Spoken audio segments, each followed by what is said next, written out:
ଆମମାନଙ୍କର ଅନେକ ପର୍ପୋଜ ଥାଏ, କିନ୍ତୁ ଆମମାନଙ୍କର ଖ୍ରୀଷ୍ଟିଆନ ଫେଥ୍ ଯାହା ଖ୍ରୀଷ୍ଟୀୟ ବିଶ୍ୱାସୀ ମାନଙ୍କର ଉଦ୍ଦେଶ୍ୟ କ'ଣ? ଆମ ଜଗତକୁ ଯେତେବେଳେ ଆମେ ଚିନ୍ତା କରୁ, ଅନେକ ୟଙ୍ଗଷ୍ଟର ଆଜିର ୟଙ୍ଗଷ୍ଟର ମାନଙ୍କୁ ଚିନ୍ତା କଲେ ଉଦ୍ଦେଶ୍ୟ ଭିନ୍ନ ହୋଇଥାଏ ଏବଂ ଆଇଡେଣ୍ଟିଟି କ୍ରାଇସିସ୍, ନିଜର ଉଦ୍ଦେଶ୍ୟ ଜାଣିବା ବହୁତ ବଡ଼ ବିଷୟ। ଯଦି ଆମେ ପ୍ରଭୁଙ୍କର ଜଣେ ବ୍ୟକ୍ତି ଏବଂ ପ୍ରଭୁଙ୍କର ଚାଇଲ୍ଡ, ଆମମାନଙ୍କ ଜୀବନରେ ଉଦ୍ଦେଶ୍ୟ ରହିବା ଉଚିତ। ଯେଉଁ ଉଦ୍ଦେଶ୍ୟରେ ଆମେ ବଞ୍ଚିବା, ଟ୍ରଷ୍ଟ, ଆମମାନଙ୍କର ବିଶ୍ୱାସ, ହୋପ୍, ଫେଥ୍, ଯେଉଁ ଉଦ୍ଦେଶ୍ୟ ଦ୍ୱାରା ଚାଲିବା ଉଚିତ, ତା ଆମେ କିପରି ପାଇବା? ଜଗତକୁ ଆମେ ଯେତେବେଳେ ଦେଖୁ, ଜଗତ ବିଭିନ୍ନ ରୂପେ ଉଦ୍ଦେଶ୍ୟକୁ ବର୍ଣ୍ଣନା କରିଅଛି ଏବଂ ସେହି ପର୍ପୋଜ ଅନେକ ଲୋକଙ୍କ ଠାରେ ଏକ ଭୟଙ୍କର ଭାବେ ସୃଷ୍ଟି ହୋଇଅଛି, ଯାହା ଡିସଆପଏଣ୍ଟମେଣ୍ଟ ଲାଇଫକୁ ନିଏ। ଅନେକ ଲୋକମାନଙ୍କ ଜୀବନରେ ଉଦ୍ଦେଶ୍ୟ ନାହିଁ, ଯାହା ଫଳରେ ନିଜ ଜୀବନକୁ ହରାଉଅଛନ୍ତି। ଅନେକ ଲୋକମାନଙ୍କର ଉଦ୍ଦେଶ୍ୟ ନାହିଁ, ଯାହା ଫଳରେ ନିଜ ମନରେ ସେ ଖୁସି, ହ୍ୟାପିନେସ୍ ନାହିଁ। ଅନେକ ଲୋକମାନଙ୍କର ଜୀବନରେ ଉଦ୍ଦେଶ୍ୟ ନାହିଁ, ଯାହା ଫଳରେ ସେମାନଙ୍କ ଜୀବନରେ ଆମେ କ'ଣ କରିବୁ ଜୀବନରେ ଜାଣନ୍ତିନି। ତ ପ୍ରିୟମାନେ, ଖ୍ରୀଷ୍ଟୀୟ ବିଶ୍ୱାସୀ ମାନଙ୍କ ଜୀବନରେ ଉଦ୍ଦେଶ୍ୟ କ'ଣ? ମୁଁ ନିଜକୁ ପଚାରୁଅଛି, ମୁଁ କାହିଁକି ଆଜି ଅଛି ଏବଂ ମୋ ଉଦ୍ଦେଶ୍ୟ କ'ଣ? ମୁଁ କାହିଁକି ବଞ୍ଚୁଛି ଏବଂ ମୋ ଉଦ୍ଦେଶ୍ୟ କ'ଣ? ଯଦି ଆମେ ଯେତେବେଳେ ଆମମାନଙ୍କ ଜୀବନରେ ଉଦ୍ଦେଶ୍ୟ ଥାଏ ଏବଂ ସେହି ଉଦ୍ଦେଶ୍ୟରେ ଆମେ ଯେତେବେଳେ ବଞ୍ଚୁ, ଆମେ ଜାଣୁ ଆମେ କ'ଣ କରୁ ଏବଂ ତାହା ଆମମାନଙ୍କ ଜୀବନରେ ସେ ପର୍ପୋଜକୁ ନେଇ ଆସେ, ଉଦ୍ଦେଶ୍ୟକୁ ନେଇ ଆସେ। ଜଗତରେ ଲୋକମାନେ ଉଦ୍ଦେଶ୍ୟକୁ ବିଭିନ୍ନ ରୂପେ ବର୍ଣ୍ଣନା କରିଅଛନ୍ତି। ପ୍ରଥମ ବିଷୟ ସଫଳତା, ସକ୍ସେସ୍। ପ୍ରିୟମାନେ, ଅନେକ ଲୋକ ସକ୍ସେସକୁ ନେଇ ତାଙ୍କ ଜୀବନରେ ଅନେକ ବିଷୟ କରୁଅଛନ୍ତି। ପ୍ରଭୁଙ୍କୁ ଛାଡ଼ି ଅନେକ ବିଷୟରେ ତାଙ୍କେ ମତ ହୋଇଅଛନ୍ତି। ଭଲ ଚାକିରି କରିବା, ଆମ ଚାକିରିରେ ପ୍ରମୋସନ ମିଳିବା ହୋଇପାରେ, ଏହା ଉଦ୍ଦେଶ୍ୟ ହୋଇପାରେ, କିନ୍ତୁ ତାହା ଖ୍ରୀଷ୍ଟିଆନ ଫେଥ୍, ଖ୍ରୀଷ୍ଟୀୟ ବିଶ୍ୱାସୀ ମାନଙ୍କ ଜୀବନରେ ତାହା ପ୍ରକୃତ ଉଦ୍ଦେଶ୍ୟ ନୁହଁ। ରିଲେସନସିପ୍, ସେକେଣ୍ଡ ହେଲା ରିଲେସନସିପ୍, ସମ୍ପର୍କରେ ଅନେକ ଲୋକ ଭାବିଥାନ୍ତି ବାହା ହେଲେ ବା ମ୍ୟାରେଜ ହେଲେ ଆମମାନଙ୍କର ଉଦ୍ଦେଶ୍ୟ ସମ୍ପୂର୍ଣ୍ଣ ହେଲା।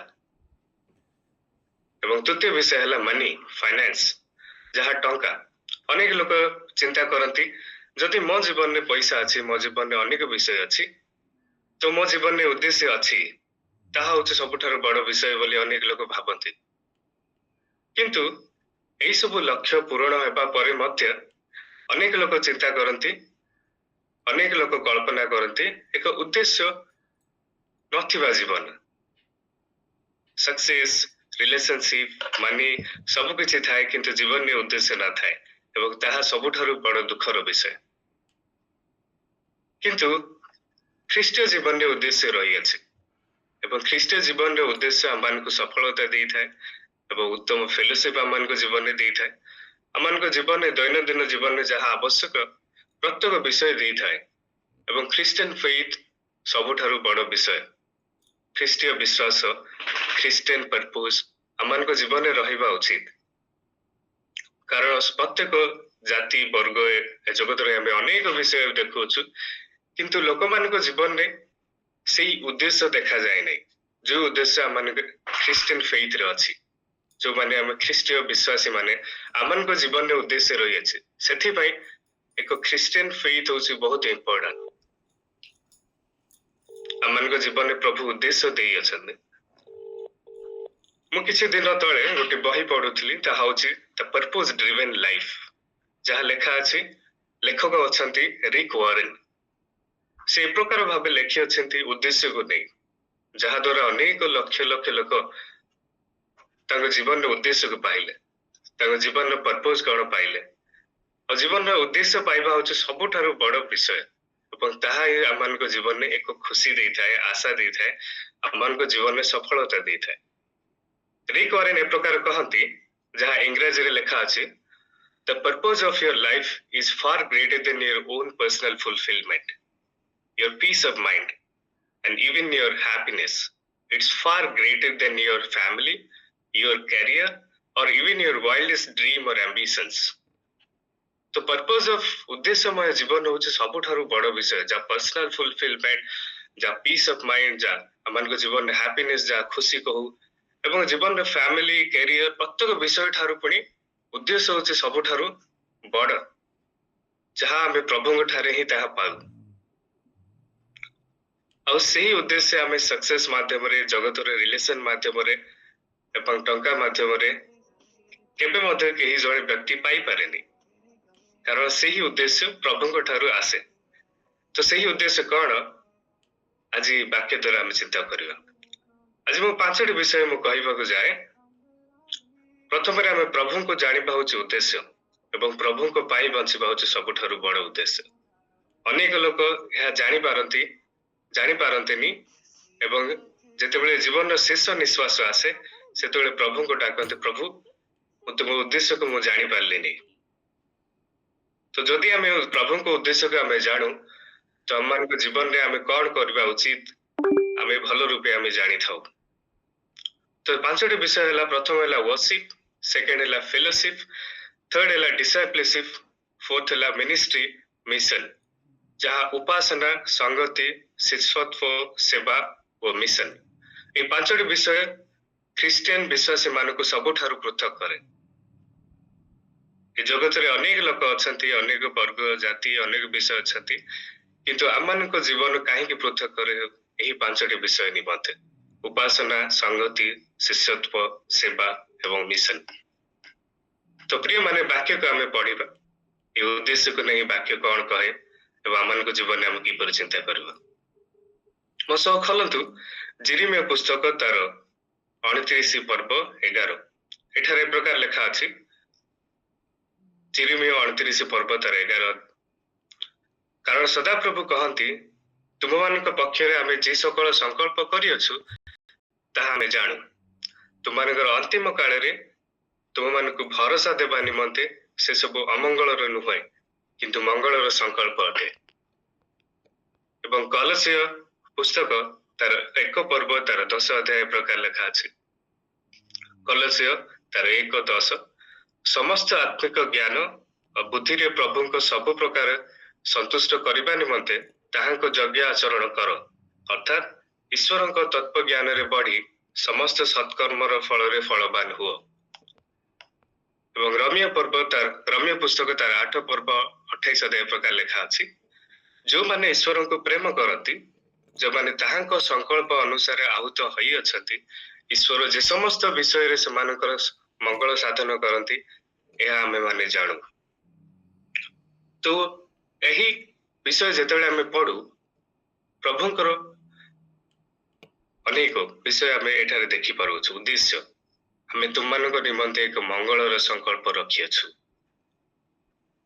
समस्त सत्कर्म रे फलवान हुओ एवं जो माने ईश्वर को प्रेम करती जो माने ताहाको संकल्प अनुसार आहुत होई अछंती ईश्वर जे समस्त विषय सेमानको मंगल साधन करती यह आमे जानू तो प्रिय माने प्रभु आमनकर उद्देश्य जानती कारण प्रभु आमर सृष्टिकर्ता प्रभु मो जीवन में विश्वास जीवन में उद्देश्य कौन रही अच्छी प्रभु जानती प्रभु मो फैमिली निमंते उद्देश्य कौन रही अच्छी आमे जानती प्रभु उपस्थित थे प्रत्येक लोक यही मीटिंग रे ऑनलाइन मीटिंग रे जो माने उपस्थित होई अछन प्रभु प्रत्येक समस्त जीवन में उद्देश्य देई अछंती किंतु आमन को जीवन में ए प्रकार समय आसे आमे उद्देश्यर से मूल फाउंडेशन आमे जानि न थाउ जहा फल रे आमन को जीवन में से आइडेंटिटी प्रॉब्लम आसे चिन्हिबा पाई प्रॉब्लम आसे एवं शेष रे आमे दुखित होई थाउ किंतु वाक्य हमको उत्साहित करे प्रभु आमनको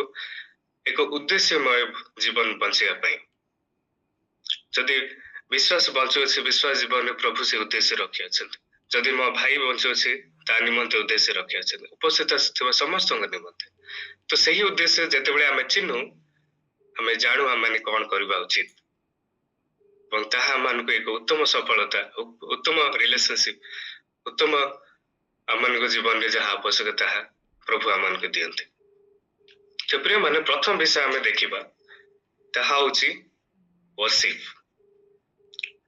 प्रकाशित वाक्य तार 4 पर्व 11 ଏଠାରେ ପ୍ରକାର ଲେଖା ଅଛି, ହେ ଆମ୍ଭମାନଙ୍କର ପ୍ରଭୁ ଓ ଈଶ୍ୱର, ତୁମେ ଗୌରବ ସମ୍ଭ୍ରମ ଓ ପରାକ୍ରମ ପାଇବାକୁ ଶୋଭାଜନ ଅଟ।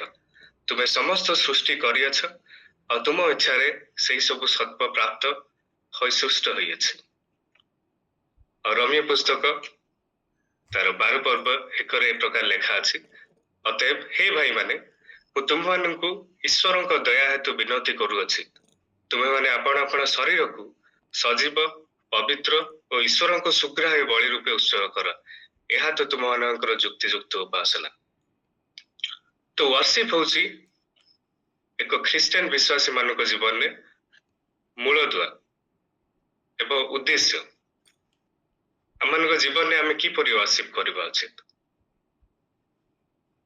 God has created all things and for your pleasure they are and were created, ଯାହା ରେଭେଲେସନ ତାର 4:11 ଲେଖା ଅଛି।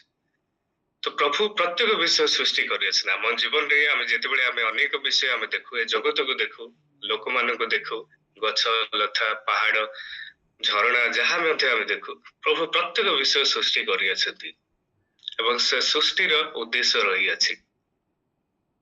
Worship is more than singing. ଆମେ ସଙ୍ଗ ଏବଂ ୱାର୍ସିପ ର ଡିଫରେଣ୍ଟ ରହିଛି। ଗୀତ ଏବଂ ଉପାସନା, ପ୍ରଶଂସା, ଏହା ଡିଫରେନ୍ସ ରହିଥାଏ। ୱାର୍ସିପ କଣ?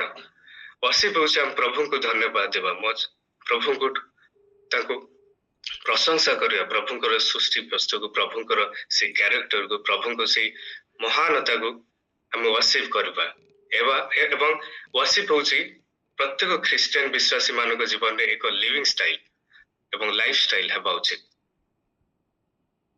ଆମେ କିପରି ବଞ୍ଚୁ, ଆମେ କିପରି କାର୍ଯ୍ୟ କରୁ, ଆମର ପ୍ରେମ, ଆମମାନଙ୍କର ଲଭ କିପରି ଦେଖାଯାଏ, ୱାର୍ସିପ ହେଉଛି ଇମ୍ପୋର୍ଟାଣ୍ଟ ଥିଙ୍ଗସ, ଯାହା ରୋମିଓ ପୁସ୍ତକ 12 ପର୍ବ 1 ଲେଖା ଅଛି। ଅତଏବ ହେ ଭାଇମାନେ, ମୁଁ ତୁମମାନଙ୍କୁ ଈଶ୍ୱରଙ୍କ ଦୟା ହେତୁ ବିନତି କରୁଅଛି, ତୁମେମାନେ ଆପଣ ଆପଣ ଶରୀରକୁ ସଜୀବ, ପବିତ୍ର ଓ ଈଶ୍ୱରଙ୍କ ସୁଗ୍ରାହ୍ୟ ବଳି ରୂପେ ଉତ୍ସର୍ଗ କର।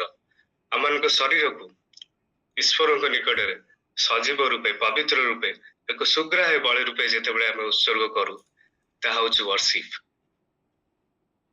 ଆଜି ଆମମାନଙ୍କ ଶରୀରକୁ, ଆମମାନଙ୍କର ବିଷୟକୁ ପ୍ରଭୁ ଯାହା ଆମକୁ ଗିଫ୍ଟ କରିଅଛନ୍ତି, ଆମେ ପ୍ରଭୁଙ୍କ ନିମନ୍ତେ ଆମେ ବ୍ୟବହାର ନ କରି ଆମେ ଅନେକ ବିଷୟ ନିମନ୍ତେ ଆମେ ଚିନ୍ତା କରୁ, ଯାହା ଫଳରେ ଆମେ ଉଦ୍ଦେଶ୍ୟ ପାଇବା ନିମନ୍ତେ ଆମେ କଷ୍ଟ ହେଇଥାଉ। ତ ପ୍ରିୟମାନେ, ବାକ୍ୟ ଆମମାନଙ୍କୁ ଉତ୍ସାହିତ କରେ, ଆମମାନଙ୍କ ଜୀବନକୁ ଆମକୁ ପ୍ରଭୁଙ୍କୁ ଦେବା, ଆମମାନଙ୍କୁ ଯୋଉ ବଡି ଶରୀର ପ୍ରଭୁ ଆମମାନଙ୍କୁ ଦେଇଅଛନ୍ତି, ପ୍ରଭୁଙ୍କ ନିମନ୍ତେ ବ୍ୟବହାର କରିବା, ଯାହା ଫଳରେ ପ୍ରଭୁ ଆମମାନଙ୍କୁ ସେଇ ଉଦ୍ଦେଶ୍ୟ ଦେବେ। ବାକ୍ୟର ଏକ୍ସାମ୍ପଲରେ ଲେଖା ଅଛି, ଯାହା ପ୍ରଥମ ଏକ୍ସାମ୍ପଲ ହେଉଛି ବେଥନିଆରେ ମରିୟମ, ଯାହା ଯୋହାନ ପୁସ୍ତକ 12 ପର୍ବ ତାର 3 ଏଠାରେ ଯେତେବେଳେ ଆମେ ଦେଖୁ ମରିୟମଙ୍କ ଜୀବନରେ, ମରିୟମ, ମାର୍ଥା ଓ ଲାଜର 3 ଭାଇ ଭଉଣୀ ଥିଲେ, ଯେଉଁମାନେ ବେଥନିରେ ନଗରରେ ବାସ କରୁଥିଲେ। ସେ ବାଇବଲରେ 3ଟି କ୍ୟାରେକ୍ଟର ଆମେ ଦେଖିପାରୁଅଛୁ। ଯେତେବେଳେ ଆମେ ଲୁକ ପୁସ୍ତକ 10 ପଢୁ, ସେଠାରେ ଯୀଶୁ ତାଙ୍କ ଘରକୁ ଆସିଲେ। କାହା ଘରକୁ? ମରିୟମ ଘରକୁ। ସେତେବେଳେ ମାର୍ଥା ଥିଲେ, ମରିୟମ ମଧ୍ୟ ଥିଲେ। ଆମେ ଅନେକ ବିଷୟ ଆମେ ଜାଣୁ, କିନ୍ତୁ ମାର୍ଥା ଅନେକ ବିଷୟରେ ବ୍ୟତିବ୍ୟସ୍ତ ଥିଲେ। କିନ୍ତୁ ମରିୟମ ଯୀଶୁଙ୍କ ପାଦ ତଳେ ବସିବା ପାଇଁ ସବୁବେଳେ ଚାହୁଁଥିଲେ। କାହିଁକି? କାରଣ ମରିୟମ ଜାଣିଥିଲେ ଉଦ୍ଦେଶ୍ୟ କଣ, ପ୍ରଭୁ ଆପଣଙ୍କ ଘରେ ଆସିଅଛନ୍ତି, ପ୍ରଭୁଙ୍କର ଉଦ୍ଦେଶ୍ୟ କଣ। ଏବଂ ମାର୍ଥା ଏବଂ ମରିୟମ ଭଲ ରୂପେ ଜାଣିଥିଲେ ପ୍ରଭୁଙ୍କ ଠାରେ ବସିବା ଏବଂ ତାଙ୍କୁ ୱାର୍ସିପ କରିବା, ପ୍ରଭୁଙ୍କର ପ୍ରଶଂସା କରିବା, ତାଙ୍କୁ ସେବା କରିବା, ତାହା ହେଉଛି ଉଦ୍ଦେଶ୍ୟ ଥିଲା। ଯୋହାନ ପୁସ୍ତକ 11 ଯେତେବେଳେ ଆମେ ପଢୁ, ଯେତେବେଳେ ଲାଜର ମୃତ୍ୟୁ ହେଲେ, ମରିୟମ ଦୁଃଖିତ ହୋଇ ଯୀଶୁଙ୍କ ଠାରେ ଆସି କହୁଅଛନ୍ତି ନିଜ ଭାଇ ନିମନ୍ତେ। ଏବଂ ଯୋହାନ ପୁସ୍ତକ 12 ପର୍ବ ତାର 3 ଅଧ୍ୟାୟ ଯେତେବେଳେ ଆମେ ଦେଖୁ, 3 ପଦ ଯେତେବେଳେ ଆମେ ଦେଖୁ, ସେ ଦାମୀ ତୈଳ ଘେନି, ସୁଗନ୍ଧି ତୈଳ ଘେନି ଯୀଶୁଙ୍କ ପାଦ ତଳେ ରଖି ତାହା ନିଜ ଚୁଟି ଦ୍ୱାରା ତାହା କଣ କରୁଅଛନ୍ତି? ସଫା କରୁଅଛନ୍ତି। ଏକ ଉତ୍ତମ ଗିଫ୍ଟ ପ୍ରଭୁଙ୍କୁ ଦେଉଅଛନ୍ତି। ତ ପ୍ରିୟମାନେ, ମରିୟମଙ୍କ ଜୀବନରେ ଯେତେବେଳେ ଆମେ ଦେଖୁ, ମରିୟମ ଜାଣିଥିଲେ उद्देश्य कौन से उद्देश्य कौन प्रभु ठारे बसिबा प्रभु को सेवा करिबा प्रभु को डाकिबा प्रभु को संतुष्ट करिबा तो मरियम को जीवन आमान को एक उत्साहित दिए वर्शिप किपरि आमे करिबा उचित प्रभु को एवं प्रभु को ठारे आमे किपरि बसिबा उचित एवं तांका वाक्य निमंते आमे किपरि आमे मनोयोगी करिबा उचित मरियम कहंती यीशु के पाखरे बसिबा दुख रे भी प्रभु को विश्वास करिबा प्रभु को ठारे गभीर उपासना करिबा एवं आत्मिक ज्ञान रे बढ़िबा जेतेबेले आमे जहन पुस्तक आमे भलो भाबरे पढु मरियम को जीवन में से वर्शिप थिला उपासना थिला अमन को जीवन रे उद्देश्य होची worship start each day by thinking God obeying him and honouring him in everything प्रत्येक दिन आमे प्रभु को ठारे आमे चिंता करी स्टार्ट करबा उचित एवं प्रभु को सही वाक्य आमे मानिबा उचित एवं प्रभु को सम्मान देबा उचित यह होची सबठारु बड़ उद्देश्य ख्रिस्टियन जीवन रे तो प्रिय माने आज आमे शिखिबा प्रभु को वर्शिप करबा हाँ आमे बंचुछु दैनंदिन जीवन में आमे प्रभु को ठारे लागि रहियछु किंतु वाक्य मन को उत्साहित करे आहुरी आमे प्रभु को ठारे उपासना करबा आहुरी आमे प्रभु को ठारे वर्शिप करबा जा फळे आमन को जीवन रो उद्देश्य को आमे भलो रूपे आमे जानिबा एवं शेष रे ताहा ही आमन को एक सुखदायक विषय होय थाए तो प्रथम हैला वर्शिप द्वितीय विषय आमे चिंता करबा ताहेला you are form for God's family fellowship तुम ईश्वर को परिवार पई गठित होइयछु आमन को फेलोशिप की परि जदि आमे सेकुलर विषय ज्ञान रे आमे जेतेबेले देखिबा जणे जदि व्यक्ति खराब लोक मान को संगति करे से खराब हो जाए एवं जणे व्यक्ति जदि भलो लोक मान को संगति करे कोन होए से भलो हो जाए या प्रिंसिपल ऑफ लाइफ जीवन शैली ही से परि तो आमनकर फेलोशिप की परि पाउछि जहाँ प्रभु को ठारे आमे उद्देश्य पाइबा एफिसियो पुस्तक तार 1 पर्व 5 पद जेतेबेले आमे देखु एठारे प्रकार लेखा अछि पुणी से आम्भमान को यीशु ख्रीष्टों को द्वारा अपना निमंते पुत्र करने को अपना स्वच्छंद इच्छा अनुसार आमान को प्रेम रे पूर्वरु निरूपण कले you are created to belong not just to a crowd but to a spiritual family आमे एक आत्मिक परिवार रे निमंते चलिबा निमंते संगति करबा निमंते फेलोशिप करबा निमंते आमे सृष्टि होई अछु यह आमे जानिबा उचित जहाँ एफिसियो पुस्तक तार 1 पर्व 5 पद एठारे ए प्रकार कहे एवं एवरी तार 10 पर्व 25 प्रकार लेखा अछि आउ केही केही जेपरि आम्भमानक मंडली उपासना परित्याग करिथांती आमने सही परि न करू बरं परस्पर को उत्साहित देउ विशेषतः जेतेबेले तुम्हारे प्रभु को दिन निकटवर्ती होई आसुअछि बोली देखुअछ let us not neglect our meeting together but encourage one another God wants you to be connected to his church where you grow serve forgive and love तो प्रिय माने प्रभु आमन को सृष्टि करियछंती जेपरि आमे समस्त मिलित भाबे रहिबा एवं मु सब बेले खुशी मने करे अनेक दूर रे रहिले मते समस्त मने पकांती समय दियंती वाक्य कहवा पई एवं मु बहुत खुशी मन करे बाकी जेतेबेले पढ़े मु चिंता करे मते फेलोशिप रे जड़ित निमंते किछि लोक मते समय देई अछंती एवं मु जाने कारण प्रभु को फेलोशिप जेतेबेले हमन को ठारे अछि हमें जाने हमें एक उद्देश्यमय जीवन हमें बंचु अछु एवं जदि से उद्देश्य का हमें जानु हमें सब बेले से स्पिरिचुअल फैमिली से फैमिली रे हम रहिबा पई हमें सब बेले हमें चेष्टा करू तो प्रिय माने उद्देश्यमय जीवन होची हमें फेलोशिप रे रहिबा संगति रे रहिबा जेते बेले हमें संगति रे रहू हमन को प्रत्येक विषय हमें लोक मान को कहि पारू एवं लोक मान को जेते बेले हमें कहू सेते बेले हमन को जीवन रे सॉल्यूशन हमन को जीवन रे प्रत्येक विषय हमें पाई थाउ जहा होची फेलोशिप होची बहुत इंपोर्टेंट हमन को समस्त को जीवन रे बाकी रे हमें चिंता करिया फेलोशिप निमंते वाक्य कौन कहे जेतेबेले हम रुथ पुस्तक पढ़ू रुतों विषय आम समस्ते जानू रुत एग्जाम्पल समस्त निमंते प्रत्येक वुमेन नारी मान निमंते रुथ एक बहुत बड़ एग्जाम्पल। रुथ एक मायावी महिला थिले, मायावी महिला थिले किंतु इस्राएली लोक मान सहित से कौन कले बसती कले। से नयमी झील भाउज हेले। नयमी एक इस्राएली महिला थिले। नयमी जीवन में जितेबले रुथ नयमी परिवार सह रुथ जितेबले रहुथिले एक मायावी एवं इस्राएल एक इंटरकनेक्शन। मायावी एवं इस्राएल दुई जाति जेपरी मिसिकी रहुथिले। रुथ कहानी हमन को एक इंस्पायर करे। रुथ जीवन में जितेबले देखू नयमी तांको स्वामी अभिमेलक एलिमेलक एवं दुई पुत्र जेतेबले दुर्भिक्ष है मया पर सेतेबले एलिमेलक आ दुई पुत्र अनफॉर्चुनेटली तांको जीवन में अनेक दुर्भिक्ष एवं समस्या हवा उचित हेबा हेतु सेमान को जीवन को तांगे हराइले। किछि वर्ष पर तीन जने पुरुष मृत्यु त्याग कले। नयमी बेथलेहेम को फेरी जिबा निमंते तांगे पुणी थरे डिसीजन नेले एवं तांको झियो भाउज मानकु मायाबरे रहिबाकु कहिले।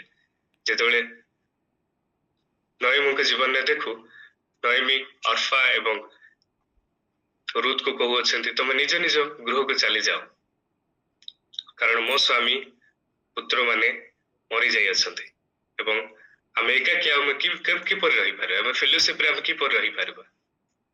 नयमी रुथ एमान को लाइफ रे जेतेले हम चिंता करू समान को जीवन में कष्ट आसिला। कष्ट आसीबार से माने चिंता करि पारलेनी कि हमें फेलोशिप रे हम किपर रही पारबा। यह संभव नहीं कारण स्वामी जदि चली जाए पुत्र माने चली जाते तो फैमिली रे टिके कष्ट आसे एवं सही फैमिली एते स्ट्रांग देखा जाए नहीं। किंतु नय रुतंक जीवन में हम जेते बेले देखू रुत प्रभुଙ୍କ ठारे से कोन थिले से जड़ित थिले। प्रभुଙ୍କ ठारे तांकर विश्वास बहुत थिला। रुत पुस्तक विवरण जेते हम पढू तार 1:16 एठारे प्रकार लिखा जायछि एक पर्व 16 पद। रुत कहिला तुमको त्याग करी तुमर पश्चात गमन करिया को फेरी जीवा को मते विनय न कर जेहेतु तुमे जेउठा को जीव मु मते सेइठा को जीवी तुमे जेउठारे रहिबो मु मते सेइठारे रहिबे तुमर लोक ही मोर लोक और तुमर परमेश्वर ही मोर परमेश्वर। रुतंक स्टेटमेंट एक बोल्डनेस को दर्शाए एक धैर्यता को दर्शाए।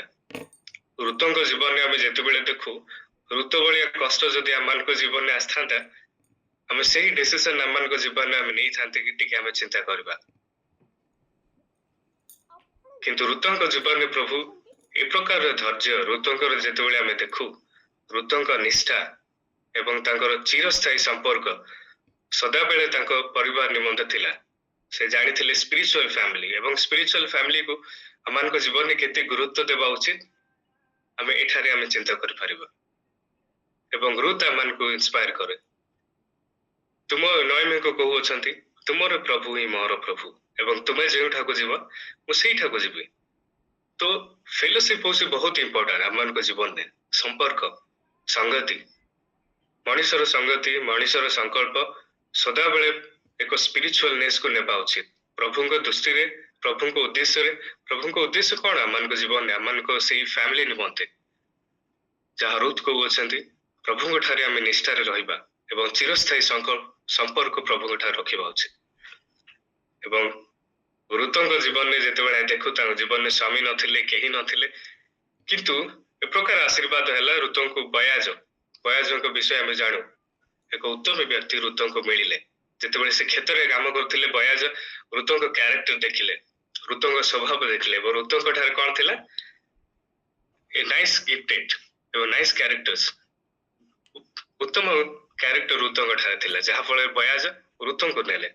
एवं रुतंक विषय जेतेबेले देखू रुतंक ठारू के आसिले बयाज हम दाऊद जिसी तापरे प्रभु जीसु। तो दाऊदଙ୍କ ग्रैंड मदर हो अछंती कि रुत। तो हम केबे जानिथिलु कि रुत केबे चिंता करथिला कि मु दाऊदଙ୍କ ग्रैंड मदर भी हेई पारे बोली केते खुशी लागे जेतेबेले हम चिंता करू। तो प्रिय माने ଋତୁଙ୍କ ଜୀବନରେ ଏ ପ୍ରକାର କଷ୍ଟ ଆସିଲା, ଅନେକ ସମସ୍ୟା ଆସିଲା, କିନ୍ତୁ ଏ ପ୍ରକାର ସଫଳତା ଶେଷରେ ଆସିଲା ଯାହା ପ୍ରଭୁଙ୍କ ଠାରେ ତାଙ୍କ ଜୀବନରେ ନିଷ୍ଠା ସଂଗତି ଥିବା ହେତୁ ଋତୁଙ୍କ ଜୀବନ କଣ ମିଳିଥିଲା? ଉଦ୍ଦେଶ୍ୟ ମିଳିଥିଲା, ପର୍ପୋଜ ମିଳିଥିଲା। ଆଜି ହୋଇପାରେ ଅନେକ ଲୋକମାନେ ଅଛନ୍ତି, ଅନେକ ନାରୀମାନେ ହୋଇପାରନ୍ତି, ନିଜ ଜୀବନରେ ଉଦ୍ଦେଶ୍ୟ ନଥାଇପାରେ, ଅନେକ କଷ୍ଟରେ ବଞ୍ଚନ୍ତି, ଅନେକ ବିଷୟରେ ଚାଲନ୍ତି, କିନ୍ତୁ ପ୍ରଭୁଙ୍କ ଠାରେ ଯଦି ସେହି ଋତୁଙ୍କ ପରି ସ୍ୱଭାବ କ୍ୟାରେକ୍ଟର ଯଦି ଅଛି, ଫେଲୋସିପନେସ୍ ଅଛି, ତ ନିଶ୍ଚୟ ଭାବେ ଆମମାନଙ୍କ ଠାରେ କଣ ମିଳିଥାଏ? ଉଦ୍ଦେଶ୍ୟ ମିଳିଥାଏ ଏବଂ ଶେଷରେ କଣ ମିଳେ? ସଫଳତା ମିଳେ। ପ୍ରେଜ୍ ଗଡ୍। ତ ପ୍ରିୟମାନେ, ଉଦ୍ଦେଶ୍ୟ ହେଉଛି ବହୁତ ଇମ୍ପୋର୍ଟାଣ୍ଟ। ଫେଲୋସିପ୍, ଋତୁଙ୍କ ଜୀବନରେ ଯୋଉ ଫେଲୋସିପ୍ ଥିଲା, ଆସନ୍ତୁ ଆମମାନଙ୍କ ଜୀବନରେ ମଧ୍ୟ ସେଇ ଫେଲୋସିପ୍ ରହିବା ଉଚିତ। ଏହା ଥିଲା ସେକେଣ୍ଡ ପଏଣ୍ଟ। ତୃତୀୟ ବିଷୟ ଆମେ ଚିନ୍ତା କରିବା ତାହା ହେଉଛି ତୁମେ ଖ୍ରୀଷ୍ଟଙ୍କ ପରି ହେବା ପାଇଁ ସୃଷ୍ଟି ହେଇଅଛ। You are created to become like Christ. Discipleship, ଶିଷ୍ୟତ୍ୱ। ରୋମିଓ ପୁସ୍ତକ ତାର 8 ପର୍ବ ତାର 29 ପଦ ଏ ପ୍ରକାର ଲେଖା ଅଛି, କାରଣ ଯେଉଁମାନଙ୍କୁ ସେ ପୂର୍ବରୁ ଜାଣିଥିଲେ ସେମାନଙ୍କୁ ତାହାଙ୍କ ପୁତ୍ରଙ୍କ ପ୍ରତିମୂର୍ତ୍ତିର ଅନୁରୂପ ହେବା ନିମନ୍ତେ ସେ ପୂର୍ବରୁ ନିରୂପଣ ମଧ୍ୟ କରିଥିଲେ, ଯେପରି ସେ ଅନେକ ଭ୍ରାତାଙ୍କ ପଥରେ ଅଗ୍ରଜ ହୁଅନ୍ତି। God chose them to become like his son. ତ ପ୍ରିୟମାନେ, we are not called to be successful in the world, but to be faithful in becoming like Jesus. ଆମେ ଏହି ଜଗତରେ କେବଳ ସକ୍ସେସଫୁଲ ହେବା ନିମନ୍ତେ ନୁହେଁ, କିନ୍ତୁ ଆମେ କିପରି ପ୍ରଭୁଙ୍କର ସେହି କ୍ୟାରେକ୍ଟର ଆମମାନଙ୍କ ଜୀବନରେ ନିଜସ୍ୱ କରିବା, ତାହା ନିମନ୍ତେ ଆମେ ସୃଷ୍ଟି ହୋଇଅଛୁ। ଯଦି ଏହା ଆମେ ଜାଣିନୁ, ବାକ୍ୟ ଆମମାନଙ୍କୁ ଉତ୍ସାହିତ କରେ ଆମେ କେବଳ ସକ୍ସେସଫୁଲ ହେବା ନିମନ୍ତେ ନୁହଁ, କିନ୍ତୁ ପ୍ରଭୁଙ୍କ ଠାରେ ବିଶ୍ୱସ୍ତ ହେବା ନିମନ୍ତେ। ଦ୍ୱିତୀୟ କରନ୍ଥୀୟ ତାର 3 ପର୍ବ 18 ପଦ ଏ ପ୍ରକାର ଲେଖା ଅଛି, କିନ୍ତୁ ଆମ୍ଭେମାନେ ସମସ୍ତେ ଅନାଚ୍ଛାଦିତ ମୁଖରେ ଦର୍ପଣରେ ଦେଖିବା ପରେ ପ୍ରଭୁଙ୍କ ଗୌରବ ଦେଖୁ ଦେଖୁ ଗୌରବଯୁକ୍ତ ଅବସ୍ଥାରୁ ଅଧିକ ଗୌରବଯୁକ୍ତ ଅବସ୍ଥା ପ୍ରାପ୍ତ ହୋଇ ତାହାଙ୍କ ସେହି ମୂର୍ତ୍ତିରେ ପରିବର୍ତ୍ତିତ ହୋଇଅଛୁ। ତେଣୁ ପ୍ରଭୁ ଯିଏକି ଆତ୍ମା, ତାହାଙ୍କ ଠାରୁ ଏହି ସବୁ ହେଇଅଛି। ତ ପ୍ରିୟମାନେ, ପ୍ରଭୁ କେବଳ ଆମମାନଙ୍କୁ ସକ୍ସେସଫୁଲ ହେବା ନିମନ୍ତେ ନୁହଁ, କିନ୍ତୁ ପ୍ରଭୁଙ୍କ କାର୍ଯ୍ୟ କରିବା ନିମନ୍ତେ ଆମେ ସୃଷ୍ଟି ହୋଇଅଛୁ। ଶିଷ୍ୟତ୍ୱ ହେଉଛି ସବୁଠାରୁ ବଡ଼ ବିଷୟ। ଆମେ ଯେତେ ଟ୍ୟାଲେଣ୍ଟେଡ, ଆମେ ଯେତେ ବଡ଼ ଲୋକ ହେଲେ ମଧ୍ୟ ଆମମାନଙ୍କ ଜୀବନରେ ଯଦି ଶିଷ୍ୟତ୍ୱ ନାହିଁ, ପ୍ରଭୁଙ୍କ ସେବା କରିବାର ମନୋଭାବ ନାହିଁ, ଆମେ ଉଦ୍ଦେଶ୍ୟରେ ଆମେ ବଞ୍ଚୁନାହୁଁ। ଆମମାନଙ୍କର ଉଦ୍ଦେଶ୍ୟ ଆଉ କୋଉଠାରେ ଡାଇଭର୍ଟ ହେଇଯାଇଅଛି। କିନ୍ତୁ ବାକିରେ ଆମେ ଚିନ୍ତା କରିବା ଶିଷ୍ୟତ୍ୱର କାରଣ କଣ, ଡିସାଇପ୍ଲିସିପର ଇମ୍ପୋର୍ଟାନ୍ସ କଣ ଦିଆଯାଇଛି। ଦେଖନ୍ତୁ, ଗୋଟିଏ କ୍ୟାରେକ୍ଟର ଯାହା ପିତରଙ୍କ ଜୀବନରେ ଆମେ ଦେଖିବା, ଯାହା ପିତରଙ୍କ ପ୍ରଥମ ନାମ ଇଂରାଜୀରେ ସାଇମନ ଲେଖା ଯାଇଥିଲା। ପିତରଙ୍କ ଡେଜିଗ୍ନେସନ କଣ ଥିଲା? ପୂର୍ବରୁ ଏକ ଫିସରମ୍ୟାନ, ଏକ ମାଛ ଧରିବା ବ୍ୟକ୍ତି। ତାଙ୍କର ଭୂମିକା ଥିଲା 12 ଜଣ ଶିଷ୍ୟମାନଙ୍କ ମଧ୍ୟରେ ଗୋଟିଏ ଓ ଆରମ୍ଭ ଏବଂ ନେତୃତ୍ୱ କରିବା 12 ଜଣ ଶିଷ୍ୟଙ୍କୁ। ଏକ ମାଛ ଧରିବା ବ୍ୟକ୍ତି, ଏକ ଲିଡରସିପ କ୍ୱାଲିଟି ତାଙ୍କ ଜୀବନରେ ଆମେ ଦେଖାଗଲା। ଯେତେବେଳେ ପିତରଙ୍କ ଜୀବନ ପୂର୍ବରୁ ଆମେ ଦେଖୁ ଅନଏଜୁକେଟେଡ, ପିତରଙ୍କ ଜୀବନରେ ମାଛ ଧରିବା ବ୍ୟକ୍ତି ମାନଙ୍କ ଜୀବନରେ ଉଦ୍ଦେଶ୍ୟ ରହିପାରେ କି? ଅବଶ୍ୟ ଦେଖାଯାଇ ନେଇପାରେ, କିନ୍ତୁ ପିତରଙ୍କ ଜୀବନରେ ଆମେ ଯେତେବେଳେ ଦେଖୁ, ପିତରଙ୍କ ପ୍ରଭୁ ଏକ ଉତ୍ତମ ରୂପେ ବାଛିଲେ। ପିତର ଅନେକ ବିଗିନିଂରେ ଅନେକ ମିଷ୍ଟେକ୍ କଲେ, ପ୍ରଭୁଙ୍କ ଠାରେ ଉତ୍ସାହିତ, କିଛି ଲୋକ ବହୁତ ଉତ୍ସାହିତ ହୋଇଥାନ୍ତି, ପିତର ସେଇ ଭଳିଆ ଲୋକ, ଟିକେକୁ ଅଧିକ ଉତ୍ସାହ, ମିଷ୍ଟେକ୍ କରିବା ଲୋକ, ତାପରେ ଆଉ ରିଗ୍ରେଟ କରିବା ଲୋକ, ପୁଣି ଥରେ ଶିଖିବା ଲୋକ, ଏ ପ୍ରକାର ଲୋକ ଥିଲେ ପିତର। ଏବଂ ଯୀଶୁକୁ ସେ ପାଣିରେ ଚାଲିବା ବେଳେ ପିତର କଣ କଲେ? ପ୍ରଭୁ ପାଣିରେ ଚାଲୁଅଛନ୍ତି, ମୁଁ ମଧ୍ୟ ଚାଲିପାରିବି। ତ ଏ ପ୍ରକାର କ୍ୟାରେକ୍ଟର ଲୋକ ପିତର। ଏବଂ ଯୀଶୁଙ୍କୁ ମସିହା ଭଳି ଘୋଷଣା କରିବା ଲୋକ ଥିଲେ ପ୍ରଥମରେ ପିତର, ଏବଂ ଯୀଶୁଙ୍କୁ 3 ଥର ଅସ୍ୱୀକାର କରିବା ଲୋକ, ଆଉ ଯୀଶୁଙ୍କ ଦ୍ୱାରା ପୁନଃ ସ୍ଥାପିତ କରିବା ଲୋକ। ଏବଂ ଶେଷରେ ପିତରଙ୍କ ଜୀବନ ଯେତେବେଳେ ଦେଖୁ, ଯେତେବେଳେ ପେଣ୍ଟିକଷ୍ଟ ଦିନରେ ସେ 3000 ଲୋକମାନଙ୍କୁ ସେ କଣ କରିଥିଲେ? ପ୍ରଭୁଙ୍କ ନିକଟକୁ ଆଣିଥିଲେ। ଏ ପ୍ରକାର ଲୋକ ପିତରଙ୍କ ଜୀବନରେ ଯେତେବେଳେ ଦେଖୁ, ଏକ ମାଛୁଆ, ଜୀବନରେ କିଛି ଉଦ୍ଦେଶ୍ୟ ନାହିଁ, କିନ୍ତୁ ପ୍ରଭୁଙ୍କ ଠାରେ ଶିଷ୍ୟତ୍ୱ ହେବା ନିମନ୍ତେ ଯେତେବେଳେ ତାଙ୍କ ଫିସର ୱାର୍କ, ମାଛ ଯୋଉ ଫିସିଂ ୱାର୍କ, से माछ धरिया काम जेतेବେଳେ କରୁଥିଲେ प्रत्येक विषय छाड़ीदेले ଏବଂ प्रभुଙ୍କ ଠାରେ କ'ଣ କଲେ ପିତର प्रभुଙ୍କ ଠାରେ ଆସିଲେ ଏବଂ प्रभुଙ୍କ ନିମନ୍ତେ ବ୍ୟବହାର ହେଲେ। स्टार्टिंग रे କ'ଣ ଥିଲା ପିତରଙ୍କ ଜୀବନରେ ମିଷ୍ଟେକ୍ ଥିଲା କିନ୍ତୁ ଶେଷରେ ଆମେ ଯେତେବେଳେ ଦେଖୁ ଲିଡରशिप क्वालिटी प्रत्येक ଲୋକମାନଙ୍କୁ କ'ଣ କଲେ ସୁସ୍ଥ କଲେ ଅନେକ ବିଷୟ କଲେ ଯାହା ଶିଷ୍ୟତ୍ୱର ଏକ ଇମ୍ପୋର୍ଟାନ୍ସ को ଆମମାନଙ୍କୁ ଦର୍ଶାଏ। तो प्रिय माने आमे विफलता आमनको जीवन में आमे सबुले देखिबा नहीं जेतेବେଳେ प्रभुଙ୍କ ଠାରେ आमे आसु आमनको जीवन में प्रभु उद्देश्य दियंती एवं सही उद्देश्य रे आमे सदाबेले बचिया पाए आमे चेष्टा करू। यह थिला तृतीय विषय डिसिप्लिनशिप। असंते आमे चिंता करिया चतुर्थ क्षमा करिवे टी लेट होचे कारण कंटेंट बहुत प्रिपरेशन बहुत करि अछि आ टिके 5 मिनिट मो टाइम ने। तो चतुर्थ विषय हला you are saved for serving God. तुम ईश्वरଙ୍କ सेवा पाई ढाळित होई अछो। अमनको जीवन में अनेक टैलेंट अमनको गिफ्ट अमनको पर्सनालिटी यह सब एक्सीडेंटली क्रिएट हेनी प्रिय माने जेतेବେଳେ एफिसियो पुस्तक 2 पर्व 10 अध्याय देखु कारण आमे ताहांकर रचना जे समस्त सत्कार्य आमे माने करिवु बोली ईश्वर पूर्वरु आयोजन करिथिले आचरण रे सेही सब साधन करबा निमंते ख्रीष्ट जीशुଙ୍କ ठारे आमे सृष्ट होई अछु। We are God's handiwork created to do good works। प्रथम पितर तार 4 अध्याय 10 ए प्रकार लेखा अछि प्रत्येक जणे जेपरि अनुग्रह दान पाई अछि सेही प्रकार ईश्वरଙ୍କ बहुविध अनुग्रहर उत्तम भंडार गरिया स्वरूपे तो द्वारा परस्पर सेवा कर। Each of you should use whatever gifts you have received to serve others।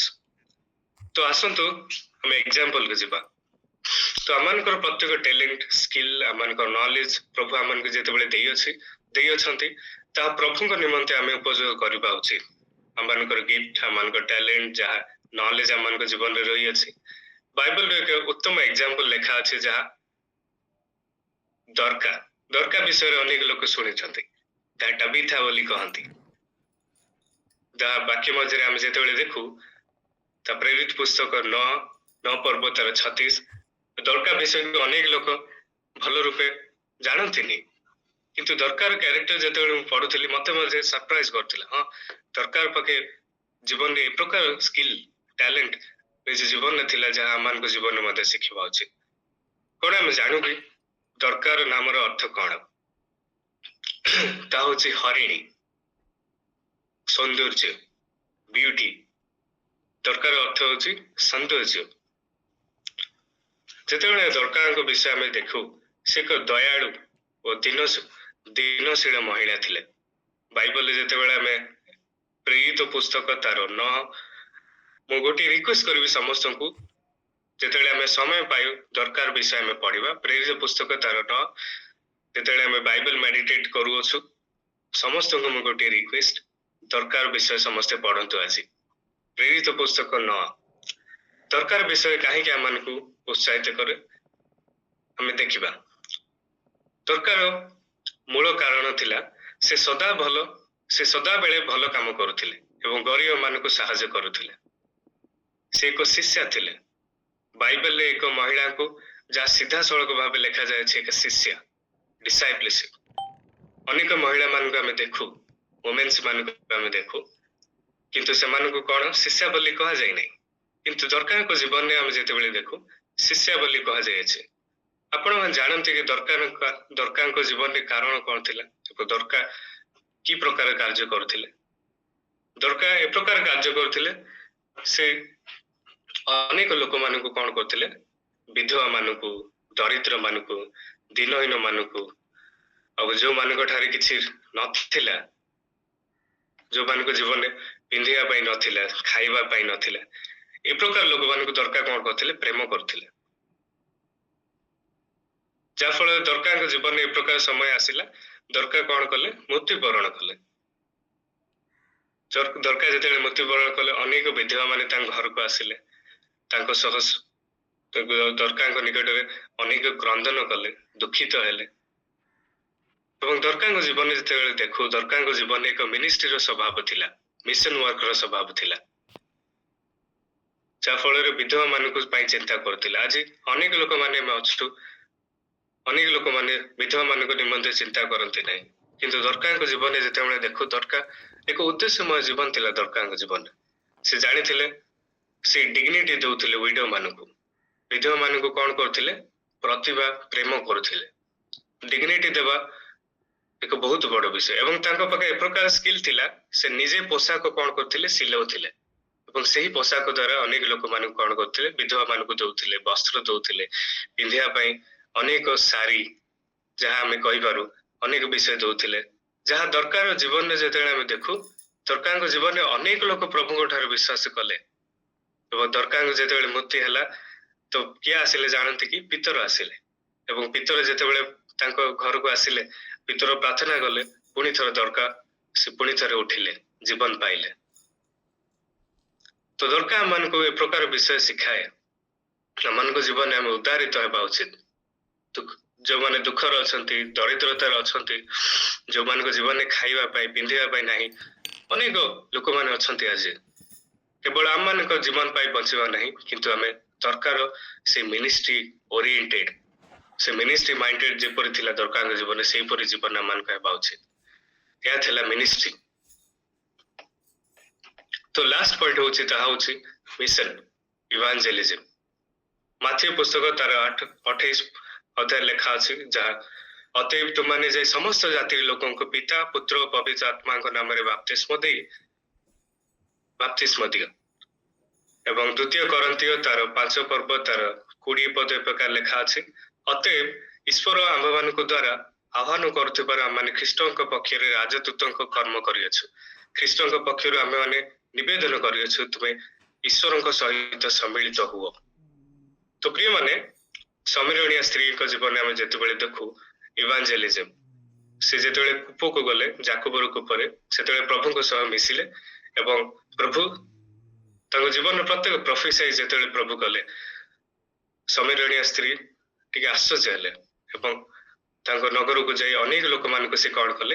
ଇଭାଞ୍ଜେଲିଜମ, ତାଙ୍କ ଜୀବନର ପ୍ରତ୍ୟେକ ଟେଷ୍ଟିମନି ସେ ଘୋଷଣା କଲେ, ଯାହାଦ୍ୱାରା ଅନେକ ଲୋକ ପ୍ରଭୁଙ୍କ ଠାରେ ପାଇଲେ। ମୁଁ ସର୍ଟଲି କହୁଛି, ଟାଇମ ନାହିଁ। ଆମମାନଙ୍କ ଜୀବନରେ ମଧ୍ୟ ଏହିପରି କ୍ୟାରେକ୍ଟର ରହିବା ଉଚିତ, ଇଭାଞ୍ଜେଲିଜମ। ତ ପ୍ରିୟମାନେ, ଆସନ୍ତୁ ଆମମାନଙ୍କ ଜୀବନରେ ଆମେ ପଚାରିବା, ଆମେ ପ୍ରତିଦିନ ପ୍ରଭୁଙ୍କୁ ଉପାସନା କରୁଛୁ କି? ଆମେ ଅନ୍ୟ ବିଶ୍ୱାସୀ ମାନଙ୍କ ସହ ସଂଯୁକ୍ତ ହୋଇଅଛୁ କି ନାହିଁ? ଆମେ ଯୀଶୁଙ୍କ ପରି ଅଧିକ ହୋଇଅଛୁ କି? ଆମେ ଆମ ଦକ୍ଷତାକୁ, ଆମେ ଯୀଶୁଙ୍କ ପରି କ୍ୟାରେକ୍ଟର ଆମମାନଙ୍କ ଜୀବନରେ ଅଛି କି ନା ନାହିଁ? ଆମେ ଆମ ଦକ୍ଷତାକୁ ସେବା ପାଇଁ ବ୍ୟବହାର କରୁଅଛୁ କି? ଆମେ ଦୈବିକ ଉଦ୍ଦେଶ୍ୟରେ ବଞ୍ଚୁଛୁ କି? ଆମ ଜୀବନରେ ଅନେକ ବିଷୟ ଅଛି, ଆମମାନେ ବେଳେବେଳେ ଉଦ୍ଦେଶ୍ୟକୁ ଆମେ ଜାଣିପାରୁନୁ, କିନ୍ତୁ ଏକ ଉଦ୍ଦେଶ୍ୟର ଜୀବନ ଆମମାନଙ୍କୁ ସବୁବେଳେ ପ୍ରଭୁଙ୍କ ନିମନ୍ତେ ଆମ ଆଣେ। ଏବଂ ସେଇ କ୍ୟାରେକ୍ଟର ଯେତେବେଳେ ଆମେ ଦେଖୁ ଋତୁଙ୍କ ଜୀବନରେ ଏବଂ ପିତରଙ୍କ ଜୀବନରେ, ଦରକାରଙ୍କ ଜୀବନରେ, ସମରୀଣୀୟ ସ୍ତ୍ରୀଙ୍କ ଜୀବନରେ ଆମେ ଯେତେବେଳେ ଅନୁଭବ କରୁ, ଆମମାନଙ୍କ ଜୀବନରେ ଏମାନଙ୍କର ଯୋଉ କ୍ୟାରେକ୍ଟର ଆମମାନଙ୍କୁ ଇନ୍ସପାୟାର କରେ ଏବଂ ଏମାନଙ୍କ ଦ୍ୱାରା ଆମେ ଅନେକ ବିଷୟ ଶିଖିବା ଉଚିତ। ଆଜି ମଧ୍ୟ ଅନେକ ଲୋକ ଉଦ୍ଦେଶ୍ୟ ବିହୀନ ଜୀବନ କାଟୁଅଛନ୍ତି, ଯାହା ଶେଷରେ କଣ କରେ? ଏକ ଦୁଃଖମୟ ଜୀବନ ଦିଏ। କିନ୍ତୁ ଖ୍ରୀଷ୍ଟିଆନ ଫେଥ୍, ଖ୍ରୀଷ୍ଟୀୟ ବିଶ୍ୱାସୀ ମାନଙ୍କ ଜୀବନରେ କଣ କରିବା ଉଚିତ? ଏକ ଉଦ୍ଦେଶ୍ୟ ରହିବା ଉଚିତ। ତ ପ୍ରିୟମାନେ, ଆସନ୍ତୁ ଆମେ ପ୍ରଭୁଙ୍କ ଉଦ୍ଦେଶ୍ୟମୟ ଜୀବନ କାଟିବା। এই 5ଟି ବିଷୟ ଆମେ ସଦାବେଳେ ମନେ ରଖିବା, ୱର୍ସିପ, ଫେଲୋସିପ, ଡିସାଇପଲସିପ, ମିନିଷ୍ଟ୍ରି ଏବଂ ମିଶନ। ଉପାସନା, ସଂଗତି, ଶିଷ୍ୟତ୍ୱ, ସେବା ଏବଂ ମିଶନ। ଯଦି ଏହି ବିଷୟ ଆମମାନଙ୍କ ଜୀବନରେ ଅଛି, ନିଶ୍ଚୟ ପ୍ରଭୁ ଆମମାନଙ୍କୁ ସେହି ଉଦ୍ଦେଶ୍ୟମୟ ଜୀବନ ଦେବେ ଏବଂ ଆମେ ଏକ ସଫଳତାର ଜୀବନ ଆମେ କାଟି ପାରିବା। ଆସନ୍ତୁ ଛୋଟିଆ ପ୍ରାର୍ଥନା କରିବା। ପ୍ରଭୁ, ଧନ୍ୟବାଦ ଦଉଛୁ ପିତା, ଏ ସୁନ୍ଦର ସମୟ ଆମମାନଙ୍କୁ ଦେଇଅଛ, ତୁମର ଗୌରବ ପ୍ରଶଂସା କରୁଅଛୁ ପିତା।